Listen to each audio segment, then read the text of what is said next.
bir dənə örnək deyim hal-hazırda. Girib sosial mediadan da baxa bilər, yəni dediyimi təsdiq eləyə bilər. Mən bundan əvvəl işlədiyim universitetdə, Ostim Texnik Universitetində Azərbaycandan attestatla qəbul elədiyim Nicat Mehdiyev deyə tələbəm vardı. Burada müəyyən səbəblərə görə bal yığa bilməmişdi. Mən onu qəbul eləmişdim attestatla. Hal-hazırda Ostim Texnik Universitetindən məzundur, orada da işləyir. İşləməyi buraxın, bu gün proyekti Silikon Vadisində qəbul edilib və hal-hazırda Amerikada Silikon Vadisindədir. Savadsızdır bu. Universitet də bu paylaşımı bu gün eləyib, elə buraya gəlməmişdən qabaq görmüşdüm. Bəs Bəxtiyar müəllim, nə qədər attestatla gedib xaricə qayıdanlar var, onlar da deyil. Elə bu gözəl sualdır və doğru sualdır Rızvan müəllim. Elə buradakı məsələ də budur da, gedənin çox az hissəsi məzun olur. Elə bizə də bu lazımdır əslində ki, gedənin çox az hissəsi məzun olsun ki, keyfiyyətli kadr gəlsin Azərbaycana. Bəs mənim də dediyim odur ki, əgər bu uşaq Azərbaycana bir şey qatıra bilmirsə, onu necə xaricə göndərir? Bu uşağa necə etibar edeyim mən? İndi mən deyim də sizə, gözəl sual verirsiniz, mən bunu açıqlayayım. Mənim fikrimcə olsa, mən Azərbaycanda Dövlət İmtahan Mərkəzini yığışdıraram, mərkəzləşdirilmiş bir sistem eləmərəm, mən attestatla uşaqları universitetə qəbul eləyərəm.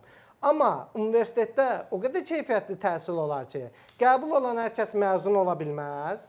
Yəni, valideyn də başa düşər ki, əgər bu uşağın potensialı yoxdursa, bunu göndərməmək lazımdır. Və bu dəfə sistem dəyişəcək, uşağı peşə məktəbinə yönləndirəcək, bəlirli ixtisaslara yönləndirəcək. Amma bizdə bu günlərim xaricdə təhsilə də yönəlmənin əsas səbəblərindən biri nədir? Bizdə bütün cəmiyyətdə belə bir düşüncə var ki, mənim övladım mütləq universitet oxumalıdır. Ali təhsil almalıdır. Yəni bu, baxın, bu xaricdə təhsil şirkətinin... Yoxsa bravoda işləyə bilməz. Qoy müraciət edən hamısı alsın.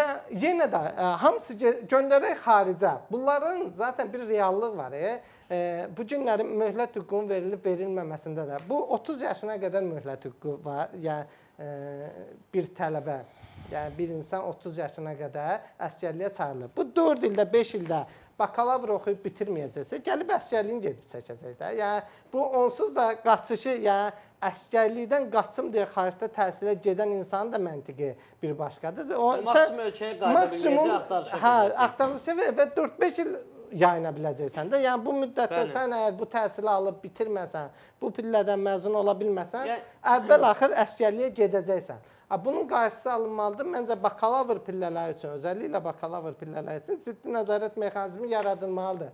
Çünki bu günlərin cəmiyyətdə belə bir algı var. Heç kim övladın indinə xaricə göndərmək istəyir. Nə əskərliyə göndərmək istəyir, nə də hazırda diplom almaq istəyir. Yəni diplom sanki belə şeydir, bazarda satılan bir kağız parçasıdır, pul verib alacaqlar kimi cəmiyyətdə algı var. Qoy qəbul edək də, qoy qəbul edək.